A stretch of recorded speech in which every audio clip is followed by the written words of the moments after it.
संकल्प शक्तियों के रूपांतरण का नाम है। जब चित्त मांगता है यौन,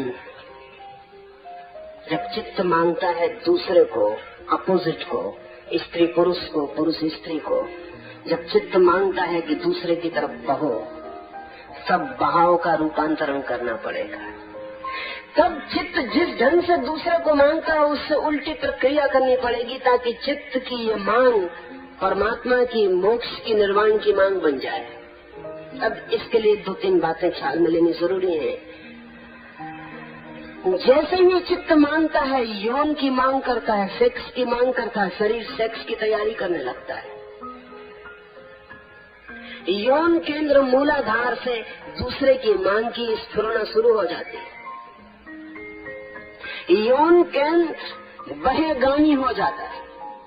इस क्षण में तंत्र कहता है, अगर यौन केंद्र को अंतर्गामी किया जा सके, भीतर की तरफ खींचा जा सके, जिसे यौनी मुद्रा का नाम दिया है, अगर यौन केंद्र मूलाधार को भीतर की तरफ खींचा जा सके, तो तत्काल आप 2 क्षण में पाएंगे कि शरीर ने यौन की मांग बंद कर दी। लेकिन मांग पैदा हो गई थी, शक्ति जग गई थी, और अब मांग बंद हो गई। इस शक्ति को ऊपर ले जाया जा सकता है। जैसे ही हम सेक्स का विचार करते हैं, वैसे हमारा चित्त जन्नेंद्रिय की तरफ बहने लगता है। तो जन्नेंद्रिय को भीतर की ओर खींच लेते ही जन्नेंद्रिय से बाहर जाने वाले सब द्वार बंद हो जाते हैं, और जो ऊर्जा जग गई है, अगर उस क्षण में हम आंखों को बंद कर लें और इस तरह देखने लगे जैसे सिर की छत की तरफ भीतर देख रहे हो, तो ऊर्जा ऊपर की तरफ बहनी शुरू हो जाती। ये एक महीने भर के प्रयोग में, अभूतपूर्व अनुभव में किसी भी व्यक्ति को उतार दिया जा सकता है। जब भी यौन का ख्याल उठे, तभी यौन केंद्र को, मूलाधार को भीतर की ओर खींच लें, आंख बंद करें और सिर की छत की तरफ अंदर से जैसे ऊपर देख रहे हो, देखना शुरू कर दें। और आप एक महीने भर के भीतर, 21 दिन के भीतर पाएंगे कि आपके भीतर से कोई चीज नीचे से ऊपर की तरफ जानी शुरू हो गई।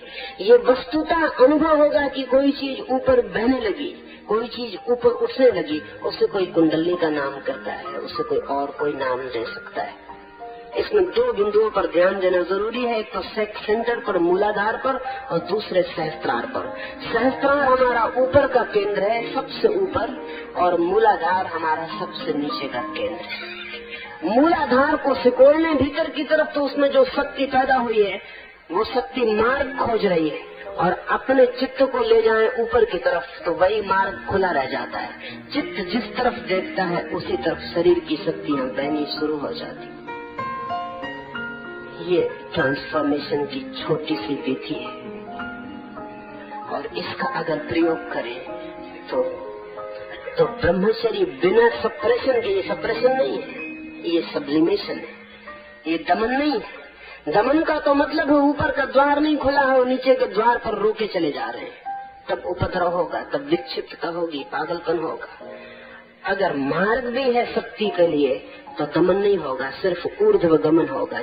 शक्ति नीचे से ऊपर की तरफ उठनी शुरू हो जाएगी। ये तो एक प्रायोगिक बात मैंने आपसे कही, इसका प्रयोग करें और समझे। ये कोई सैद्धांतिक बात नहीं है, न कोई बौद्धिक शास्त्रीय बात है।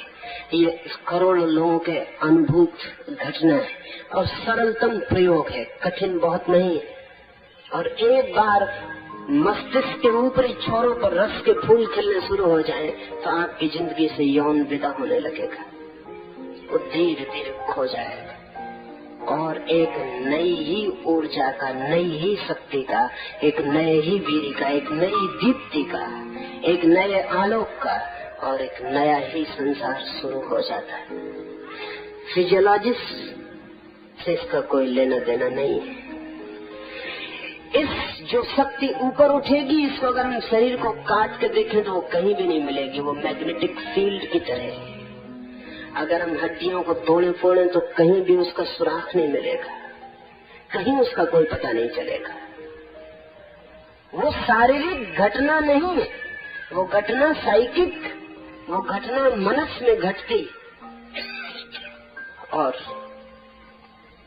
शरीर के तल पर लेकिन अंतर पड़ने शुरू हो जाएंगे, क्योंकि उस शक्ति के नीचे प्रवाहित होने पर शरीर के वीर कणों का भी प्रवाह बाहर की तरफ होता है। वो शक्ति नीचे नहीं बहेगी तो शरीर के वीर कण भी बाहर की ओर बहने बंद हो जाएंगे। शरीर भी संरक्षित होगा, लेकिन शरीर के संरक्षण के लिए ये प्रयोग नहीं है। शरीर किसी भी तरह संरक्षित हो या ना हो, शरीर की उम्र है और वो मरेगा, वो सड़ेगा, वो जाएगा। उसके जन्म और मृत्यु के बीच एक फासला है, उतना वो पूरा कर लेगा। बड़ी जो घटना घटेगी वो साइकिक एनर्जी की है, वो मनस ऊर्जा की है। और जितनी मनस ऊर्जा व्यक्ति के पास हो उतना ही व्यक्ति का विस्तार होने लगता है, उतना ही वो फैलने लगता है, उतना ही वो विराट होने लगता है। और जिस दिन एक कण भी व्यक्ति की मनस ऊर्जा का नीचे की तरफ प्रवाहित नहीं होता, उसी दिन व्यक्ति घोषणा कर सकता है अहम ब्रह्मास्मि। वो कह सकता है मैं ब्रह्म हूँ। ये अहम ब्रह्मास्मि की घोषणा कोई तार्किक निष्पत्ति, कोई लॉजिकल कंक्लूजन नहीं है। ये एक एग्जिस्टेंशियल कंक्लूजन है, ये एक अस्तित्वगत अनुभव है। जिस दिन विराट से संबंध होता है उस दिन पता चलता है कि मैं व्यक्ति नहीं विराट। लेकिन ये विराट का अनुभव विराट शक्ति के संरक्षण से हो सकता है, और इस शक्ति का संरक्षण जब तक काम ऊर्जा ऊपर की तरफ प्रवाहित न हो तब तक असंभव है।